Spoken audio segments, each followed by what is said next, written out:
నమస్కారము.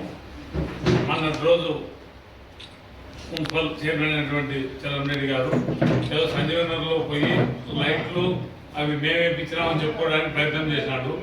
ఆయన YCP government ఉంది అనుకుంటున్నాడు, మరి ఏ గవర్నమెంట్ ఉంది అనుకుంటున్నాడు నాకైతే అర్థం కావడం లేదు. ఆయన గవర్నమెంట్ తెలుగుదేశం ప్రభుత్వం ఉన్నది, ఇక్కడ ఎమ్మెల్యే తెలుగుదేశం ఎమ్మెల్యే సూర్యప్రకాష్ రెడ్డి గారు ఉన్నారు. మేము చేసాం మీరు ఎక్కడి నుంచి చేయడానికి అవకాశం ఉంది నాకు ఒకసారి అర్థం కావడం లేదు. మామూలుగా ఒకవేళ పోనీ ఎమ్మెల్యే వాళ్ళే ఉండి ఒకవేళ గవర్నమెంట్ ఉండి మేము ఏమైనా నిధులు తెచ్చినాం, లేకపోతే మేము డెవలప్మెంట్ చేయడానికి చేసామని చెప్పుకోవడానికి అవకాశం ఉంది. పోయిన డెవలప్మెంట్ ఏం చేసినారో అది అనవసరం. ఈ రోజు డెవలప్మెంట్కు మా ఎమ్మెల్యే సూర్యప్రకాష్ రెడ్డి గారు ఆయన శాయశక్తులు ఆయన వయసుకు మించి ఆయన ఏ టైంలో ఏం కావాలని అడిగితే ఎమ్మడే స్పందించి మాకు అభివృద్ధి కార్యక్రమానికి ఏదైనా సహకరిస్తున్నాడు. అది దృష్టిలో పెట్టుకుని ఏదైనా అవసరం అనుకుంటే ఇక్కడ లోకల్గా ఎవరికి చెప్పినా వాళ్ళ అవసరాలను తీర్చడానికి సిద్ధంగా ఉన్నాడు ఎమ్మెల్యే గారు. ఊరికి అనవసరంగా మేము చేసినాం సభకు కాదని సభముఖంగా తెలియజేసుకుంటూ ఈ అవకాశం ఇచ్చిన మీ అందరికీ ధన్యవాదాలు.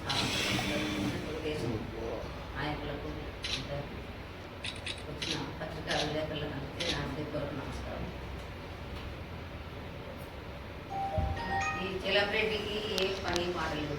ఎప్పుడోసారి కోట్ల వాళ్ళని విమర్శించడానికే ఇప్పుడే కాదు, మొదటి నుంచి ఈ పార్టీ ఎప్పుడైతే వైసీపీ పార్టీ పడిపోయిందో అప్పటి నుంచి ఇంకా వాళ్ళని విమర్శించడం ఏం చేసినా అట్లా ఉండదు. కానీ నువ్వు వచ్చిందేముంది, 3 సంవత్సరాల నుంచి నువ్వు చైర్మన్ పదవి నువ్వే అనుభవిస్తున్నావు. ఆ 3 సంవత్సరాలలో మళ్ళీ స్కూల్ మతికి రాలేదా నీకు? హనుమానగర్లో పైన స్కూల్ అప్పుడు ఎన్ని సంవత్సరాలు మన స్కూల్ వచ్చి 10 సంవత్సరాలు అయింది కదా. ఆ 10 సంవత్సరాల నుంచి నువ్వు రోడ్లు సరిగా ఎక్కిపోయినావు, ఆడ లైట్లు లేవు, పిల్లలు ఎంత అవస్థపడి స్కూల్ పోయి వస్తున్నారు. ఇప్పుడు మేము ఏదో కష్టపడి మన అన్ని కౌన్సిలర్ పోయి ఏదో వాళ్ళ కమిషన్ పట్టుకొని కష్టపడి చేపిస్తుంటే అది ఓట్సలాగా మీరు బయటలో ఇచ్చినాక అంత చేసినాక వచ్చి నిలబడి బిల్డప్ కొట్టి లైట్లు వేసేటప్పుడు వచ్చి అదే పద్ధతి. నువ్వు ఏం చేసినావు, ఎన్నిసార్లు ఈ వాటిలోకి టౌన్ వాటిలోకి ఎన్నిసార్లు వెళ్ళినావు చెలవును, ఎన్నిసార్లు ప్రజల సమస్యలు తెలుసుకున్నావు. ఈరోజు మేము ఎప్పుడన్నా వార్డులోకి పోతుంటే ఈ మధ్య కాలంలో నేను ప్రతి ఒక్కరి సమస్యలు చెప్తున్నారు. అంటే నువ్వు ఏం చేసినావు కమిషనర్, మళ్ళీ ఈ పొద్దు కమిషనర్ మాట్లాడతావు, ఈ పొద్దు మళ్ళీ కరెక్ట్ ఏ గారిని మాట్లాడతావు. వాళ్ళు మాట్లాడే అర్హత నీకు లేదు, కోల్పోయినావు ఎప్పుడో. ఎందుకంటే నువ్వు ఏం అప్పుడు చేయలేని పని ఇప్పుడు చేస్తావా? మా గవర్నమెంట్లో మేము చేస్తలేమా? అది చూసి ఓడ్చుకోలేక నువ్వు మాట్లాడుతున్నావా? కోట్ల వాళ్ళంటే ఈ దేశంలోనే తెలుసు కోట్ల వాళ్ళంటే ఏమి ప్రతి ఒక్కరు పోని వాళ్ళ సమస్యలు తీర్చుతారు. వాళ్ళు తీర్చి వాళ్ళకు ఏదైనా అవసరం చేస్తారు. మీరేం చేసినారు? ఎవరి మీద కేసులు పెడదామా, స్టేషన్లో పంపిద్దామా, వాళ్ళని కొట్టిద్దామా, ఇదే సరిపోయింది. అప్ప డెవలప్మెంట్ ఏం చేసినాం? అందరినీ ఎవరు వ్యాపారాలను తొక్కి పెట్టినారు, అప్పుడు నాశనం అయిపోయినారు అందరూ. కాకపోతే ఇప్పుడు కోట్ల వాళ్ళు అట్లా చేయడం లేదే, అందరినీ పార్టీలకు అతీతంగానే చేసుకుంటూ పోతున్నారు. ఎవరు వచ్చినా పలుకుతున్నారు. ఎందుకు వచ్చినారు మీరు వైసీపీలని అడిగిన మనుషులు కూడా కాదు. వాళ్ళు వచ్చినా భోజనం చేసి వాళ్ళు ఎట్లా పోవాలా, భోజనాల సమస్యలు చూసుకొని వెళ్ళిపోతున్నారు. అది ఎట్లా పేరు తెచ్చుకోవాలి. కానీ ఈ పొద్దు నువ్వు రోడ్ల నిలబడి ఏదో మేము కొడిసిరం చేసినామని చెప్పి మాకు లైట్లు ఎప్పిస్తుంటే అడ్డం వచ్చినారని అనడం అంత అవివేకమైన మాటలు మాట్లాడవద్దు. ఏదన్నా ఉంటే సహాయపడు, ప్రజలకు సాయం చేయి. వాటిలోకి ఎప్పుడో ఒకసారి పోయి మాట్లాడడం అది పద్ధతి కాదు. ఈ సభాముఖంగా చెప్తున్నా. నీకు చైర్మన్ పోస్టు కూడా ఇష్టం లేకుంటే దిగిపోతుంది. ఎందుకంటే నీ చేత కాదనుకుంటూ చేతనప్పుడు దిగిపో. ప్రతి నెల నువ్వు మీటింగ్ పెట్టుకుంటేవే, మీటింగ్ ప్రతి ఒక్క ఆఫీసర్ వచ్చి కూర్చుంటారు కదా మీటింగ్లో. ఆ మీటింగ్లో ఎందుకు అడగలేకపోయినావు? ఎందుకు ఆ సమస్య తీర్చలేకపోయినావు? మళ్ళీ ఈ పొద్దు వచ్చి రోడ్ల మీద పడి మైక్ పట్టుకుంటే ప్రజలు వింటారులే. ఆ ప్రజలకు అందరూ తెలుసు ఎవరేం చేసి పెట్టినారని. అందుకే ఎందుకు ఓడిపోయినారు మీరు అంటే ప్రజల్లో సహాయం చేయలేక వాళ్ళకు అందుబాటులో లేక ఓడిపోయినారు. ఇప్పుడైనా తెలుసుకో, మరుసంగా ఇంట్లో కూర్చో.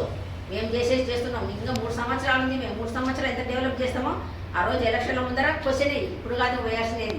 ఒకదాని వెనుక చంద్రబాబు నాయుడు పెట్టిన పథకాలు ఒకదాని వెనుక చేస్తూనే ఉన్నాం.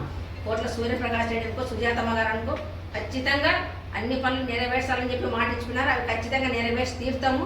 ఇంకా 2 సంవత్సరాల టైం, 2 సంవత్సరాలు 3 సంవత్సరాల్లో 1 సంవత్సరం లోపల అన్నీ అయిపోగొడతాం. రేపు మార్చి ఏప్రిల్లోనే ప్రతి ఇంటింటికి ఫ్రీ కుళాయిలు ఇస్తాము. ఎక్కడే కానీ టౌన్లో కానీ పల్లెల్లో కానీ ఎక్కడే కానీ రోడ్ల సమస్య లేకుండా తీసుకొస్తాము. చూసుకుంటా కూర్చో. నీతో కాదు కాబట్టి మేము చేసి పెడతాం, అప్పుడు ఆనందించకూడదు. అంతేగాని ఏ ఇష్టం వచ్చినట్లు మైకులు డైరీ మాట్లాడడం పద్ధతి కాదని ఈ సభాముఖంగా తెలుసుకుంటూ సెలవు తీసుకుంటాం. అదే వాళ్ళ వీధిలో లైట్ అని క్వశ్చన్ వేసినారు. మేము 3-4 సంవత్సరాలు వాళ్ళ ఆయామంలోనే మా సిద్ధపుడి పక్కన ట్యాంక్ పడిపోయి ఫస్ట్ ఆఫ్ ఆల్ మేము గెలిచిన తర్వాత మా పేదలకు నీళ్ళు కరువు అయిపోయినాయి.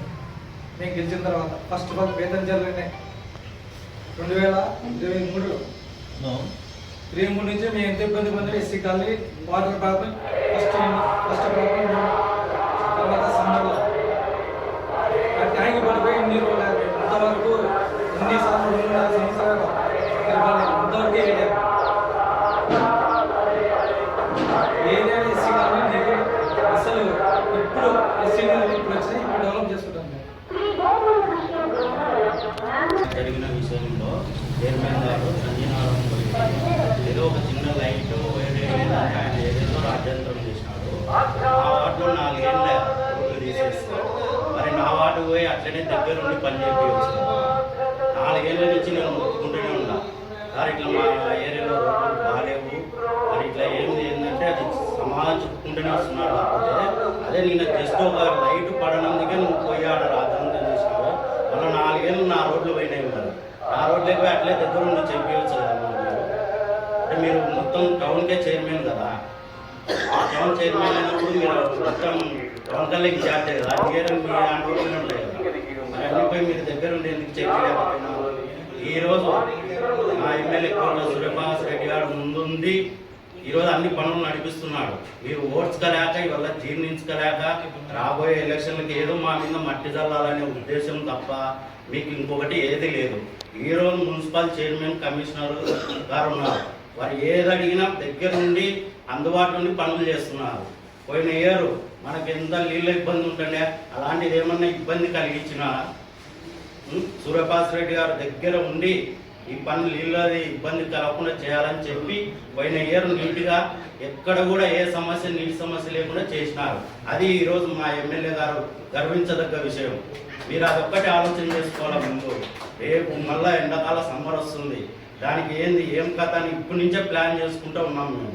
మీరు అది ఎట్లా పుడతదల్లాలా ఏం కథ అనే దాని మీద ఈరోజు తిరుగుతున్నారు. ఇది కరెక్ట్ కాదు, దయచేసి చైర్మన్ గారు అర్థం చేసుకోవాలని తెలియజేస్తున్నాను. మేము ఆయన దృష్టికి తీసుకుపోయే గత 50 ఏళ్ళ నుంచి పరిష్కారం కానీ సంజయ్ నగర్ అమ్మనగర్ మధ్యన లైట్ల విషయాలు ఆయన దృష్టికి తీసుకుపోతే ఆయన చైర్మన్ సార్ కమిషనర్ సార్ చెప్పి కమిషనర్ ఏఈ సార్ చెప్పేసి కరెంట్ ఏఈకి అది శాంక్షన్ చెప్పడం జరిగినది. ఒక వారం కిందట అది వైరింగ్ అంతా అయిపోయింది. మరుసటి రోజు వచ్చి లైట్లు బిగిస్తామని చెప్పినారు వాళ్ళు. దాంట్లో పనిచేసే అబ్బాయి చంద్ర అనుకోకుండా ఉదయమే 9 గంటలప్పుడు బోర్ రిపేర్ వచ్చిందని గోర్లగుట్ట దగ్గరికి వెళ్ళినారు వాళ్ళు. కానీ అదేదో కావాలని ఆఫ్ చేసినామనేసి రాలేదనేసి రకరకాలుగా దాని గురించి చెప్తున్నారు. అదంతా ఏం లేదు, వాళ్ళు మామూలుగా బోర్ రిపేర్ చేయడానికి వెళ్ళినారు. ఆ రోజు నేను కమిషనర్ సార్ గారికి ఫోన్ చేసినాము, వస్తారు అని చెప్పినారు వాళ్ళు కూడా. మేము కూడా అక్కడనే ఉన్నాము. కానీ అది అట్లా కాదు ఇట్లా అనేసి కొంచెం వచ్చేసింది. అదేం లేదు. సీసీ రోడ్లు కూడా సంజయ్ నగర్ 10వ వార్డులో శాంక్షన్ చేయించినాడు. అలాగే టాయిలెట్స్ 20 వార్డు 21వ వార్డు మధ్యన అది టాయిలెట్స్ ఉన్నాయి. ఆ టాయిలెట్స్ కూడా శాంక్షన్ అయినాయి. కమిషనర్ సార్ గారు ఏఈ సార్ గారు అంతా చెక్ చేసినారు. హనుమానగర్ స్కూల్లో కూడా కాంపౌండ్ కావాలా, పైన స్కూల్ పెద్ద స్కూల్లో కాంపౌండ్ కావాలా, వాల్ కావాలని చెప్పేసినారు. రోడ్లు కూడా అవి కూడా మాట్లాడేసినాము, చెప్పినారు. అది మా వార్డు ప్రజలు కూడా చెప్పినారు, పలానా చోట అనేసి మాట్లాడినాము. ఎమ్మెల్యే గారి దృష్టికి తీసుకుపోయినాం, కమిషనర్ గారి దృష్టికి తీసుకుపోయినాము, చెప్పినారు చేస్తామని చెప్పేసినారు. ఎమ్మెల్యే గారే ఇది చెప్పినారు. నిధులు తెచ్చి రోడ్ల విషయం అయితే నేను చొరవ తీసుకొని 2 కోట్ల నిధులు తెచ్చినారు. ఎస్సీ ఎస్టీ ఏరియాలలో అవి శాంక్షన్ అయినాయి. ఇవి మేము తెప్పించినామని వైఎస్ఆర్ నాయకులు చెప్పుకోవడం సబబు కాదు. ఈరోజు గిల్లి గజ్జాలు పెట్టుకోవడం వైఎస్ఆర్ నాయకులకు మంచిది కాదు. హత్య రాజకీయాలకు కుట్ర రాజకీయాలకు కూటమి ప్రభుత్వం ఎప్పుడూ దూరం ఉంటుంది. అది గ్రహించుకోండి. వైఎస్ఆర్ నాయకులు గ్రహించండి. హత్య రాజకీయాలకు కక్ష సాధింపు ఇట్లాంటివి కూటమి ప్రభుత్వం ఇప్పటికీ దూరంగా ఉంటుంది. మంచి చేస్తుంది కానీ తెలుగుదేశం ప్రభుత్వం. నిన్న మీ నాయకుడు ఎవరో జగన్ పెట్టిన కేసు, స్కిల్ డెవలప్మెంట్ కేసు ఏమైంది? రారాజుల నిరపరాధని కోర్టే తీర్పిచ్చింది చంద్రబాబు నాయుడిని. ఏం చేస్తున్నారు మీరు? ఊకే ఊర్లో తిరగడం. ఈరోజు కొన్ని సంవత్సరాల్లో మీరు ఏడుతున్నారు బేదంచెర్లను. ఈరోజు ఒక ఇక అమ్మవారి చాల దగ్గరికి పోతే గుంతలు ఎట్లా ఉన్నాయంటే మోకాళ్ళలోకి గుంతలు ఉన్నాయి ఇప్పటికీ. అన్ని సంవత్సరాల్లో మీరు చేసిన డెవలప్ లేదు. ఈరోజు ఎమ్మెల్యే గారు కోట్ల సూర్యప్రకాష్ రెడ్డి గారు మంచి రారాజు మంచితనంతో ఈరోజు కొన్ని ఎస్టీ నిధులు తెచ్చి ఎస్సీ కాలనీలలో బాగు చేస్తున్నాడు. అంటే 4 సంవత్సరాల కింద మీరు రోడ్లు వీకినారు. పత్రికా విలేకరులకు, ప్రింట్ మీడియా వారికి అందరికీ నా ఉదయపూర్వక నమస్కారం. ముఖ్యంగా వైసీపీ నాయకులు వాళ్ళు ఏం పని మీద వెళ్ళారో తెలియదు కానీ వాళ్ళు వస్తూ లైట్లు లేవు, వైర్లు లేవు అని మాట్లాడుతున్నారు. గత 5 సంవత్సరాల నుంచి మీకే అధికారం ఇచ్చారు. మీరు ఏం చేసినారో ఏం చేయలేదో మీకే తెలుసు. వైర్ ఎంత అవుతుంది, లైట్లు ఎంత అవుతాయి, అదే పెద్ద విషయం కాదు.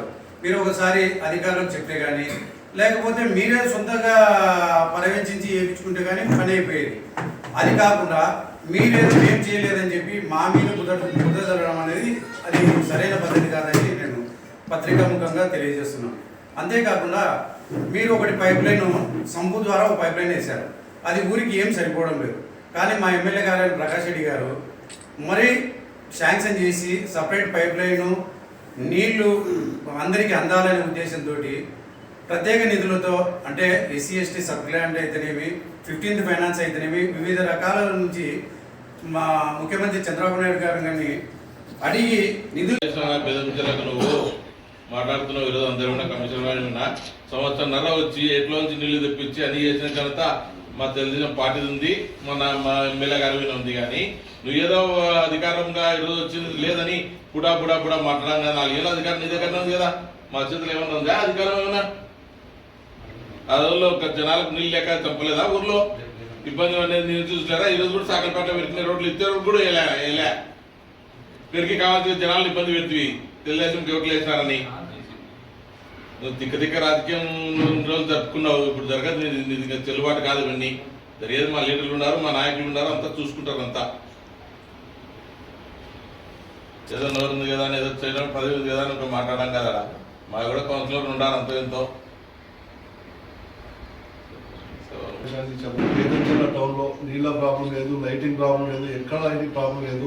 ఊకే సృష్టిస్తున్నారు లైట్లు లేవు అవి లేవని. ఇవన్నీ డ్రామాలు ఆడుతున్నారు, తప్ప వేరేది ఏం లేదు. ఇప్పుడు ఎలక్షన్లు ముందర ఉన్నాయి కాబట్టి ఏదో చేద్దామని చూస్తున్నారు. అటువంటిది ఏం జరగదు. గెలిచేది మేము ఈసారి. చైర్మన్ అయ్యేది మా టీడీపీ పార్టీకి నుంచి అవుతాం. చంద్రరెడ్డి గారు అసలు మీరు నగర పంచాయతీ చైర్మన్ ఏ విధంగా అయినా కూడా అర్థం కావడం లేదు మాకు. మీరు కొంచెమన్నా కానీ విషయ పరిజ్ఞానం లేదనేది నా ఆలోచన. ఎందుకంటే ఒక లైటింగ్ వేయలేదని చెప్పి మీరు రోడ్లో వచ్చి మాట్లాడుతున్నారు. నీ ఆఫీస్ నీ ఛాంబర్ ముందరనే ఎదురుగానే కమిషనర్ గారు ఉంటారు, అక్కడనే ఏఈ గారు ఉంటారు. అక్కడికి వచ్చి నువ్వు ఆఫీస్లోకి వచ్చి మాట్లాడుకొని అసలు ఎందుకు రాలేదు, ఏం పెద్ద ఫోన్ ఎందుకు తెలియదని వాళ్ళతో చర్చించుకొని దాని తర్వాత నువ్వు పని జరగకపోతే నువ్వు తర్వాత చెప్పాలా. ఇప్పుడు ఎవరికైనా కానీ బేతంచెర్లలో ఉన్న అందరికీ నగర కమిషనర్ ఆయన కాదు. బేతంచెర్లలో ఒక లైటింగ్ వర్క్ చేసి వైరింగ్ నుంచి లైటింగ్ వేయలేదంటే అంత వాటర్ చేసేది కాదు కదా. వేరే వర్క్ పోయినారని చెప్తున్నారు కదా కమిషన్ మా కౌన్సిలర్ రంజీ గారు. సో అంత కూడా ఒక విషయ పరిజ్ఞానం లేకుండా అలా ఎలా మాట్లాడుతున్నావు మాకు అర్థం కావడం లేదు. నువ్వు అంతగా నువ్వు మాట్లాడాలనుకుంటే రా, నువ్వు 1వ వార్డు నుంచే కదా గెలిచేది, బయటపేట నుంచే కదా గెలిచేది. నువ్వు ఒకసారి బయటపేటకి వచ్చి నువ్వు ఎప్పుడైనా కానీ సమస్యల గురించి మాట్లాడినావా? ఒక్కసారి మొలసాని దర్గా నుంచి మన సుమయ స్కూల్ ఒకసారి రోడ్ ఎలా ఉందో చూడు వచ్చి నువ్వే కదా ఆ వార్డు ద్వారా కదా గెలిచింది. నువ్వు ఎప్పుడైనా కానీ ఆ ఏరియా తొక్కి చూసినావా? నువ్వు మళ్ళీ ఈరోజు నువ్వు మాట్లాడుతున్నావా? నువ్వు నీకు ఈరోజు బేదంచెర్ల గుర్తొచ్చిందే. 5 ఏళ్ళ నుంచి ఏం చేస్తుండేవి నువ్వు? అసలు నాకు అదే అర్థం కావడం లేదు. ఇప్పుడు మన అధికారులను బెదిరిస్తాడు, నేను వాళ్ళకి కంప్లైంట్ చేస్తాను, వీళ్ళకి కంప్లైంట్ చేస్తాను అని. ఏంటి మీ బెదిరింపులు మాకు అర్థం కావట్లేదు. రేపు బెదిరిస్తే బెదిరిపోవడానికి ఏమన్నా మీ కింద పనిచేస్తే గుమాస్తాలు అనుకుంటున్నారా? వాళ్ళు ఏమన్నా అధికారులు మొత్తం నగర పంచాయతీకి ప్రతి ఒక్కరికి వాళ్ళు సవాల్ చెప్పుకునేది ఉంటుంది, ప్రతి ఒక్క పని ఉంటుంది వాళ్ళకు. నువ్వు పిలుచుకొని మాట్లాడాలి, నువ్వు రావాలా, నువ్వు చైర్మన్ కదా, నువ్వు నగర పంచాయతీకి వచ్చి వాళ్ళని పిలుచుకొని ఎందుకు ఫోన్ ఎత్తలేదు ఏం కదా, అసలు ఈ వర్క్ ఎందుకు చెప్పలేదు కనుక్కోవాలి నువ్వు. అంతేగాని విషయ పరిజ్ఞానం లేకుండా అనవసరంగా విమర్శలు చేయడం ఇది పద్ధతి కాదు. మన కోట్ల సూర్యప్రకాష్ రెడ్డి గారి ఇంకో విషయము, ఇదే న్యూస్ ఇదే కనుక ఇప్పుడు నువ్వు పెట్టిన ప్రెస్ మీట్ కనుక మేము అపోజిషన్లో పెట్టింటే ఈ పార్టీ మెంబర్ కేసు చేసేవాడిని, మాకు జైలు పంపించేవాడిని. నువ్వు ఇట్లాంటి విషయంలో మా సూర్యప్రకాష్ రెడ్డి అన్న కానీ కాలు కడిగే అన్ని నెత్తి మీద చల్లుకోవాలి. మేము అలా చేయము. మా పెద్దన్న లాంటి వ్యక్తి కాదు, ఎంతో ఉన్నతంగా ఎంతో గౌరవంగా ప్రతి ఒక్కరికి పార్టీలకు అతీతంగా సేవ చేస్తున్నాడు. ఇదే ప్రెస్ మీట్ కనుక పెట్టినప్పుడు ఖచ్చితంగా కేసు పెట్టేవాళ్ళు. మాట మీ గురించి ఏదైనా మాట్లాడితే అపోజిషన్లో కేసు పెట్టుంటుంది. మీరు ఈరోజు నువ్వు మాట్లాడుతున్నావా? అసలు నీకు మాట్లాడే హక్కే లేదు. నువ్వు బేదంచాల డెవలప్మెంట్ కోసం ఎటువంటి పని చేయలేదు. నీకు అసలు మా వాళ్ళని విమర్శించాలి, నువ్వు కోల్పోయావు. ఈ అవకాశం ఇచ్చిన ప్రజలందరికీ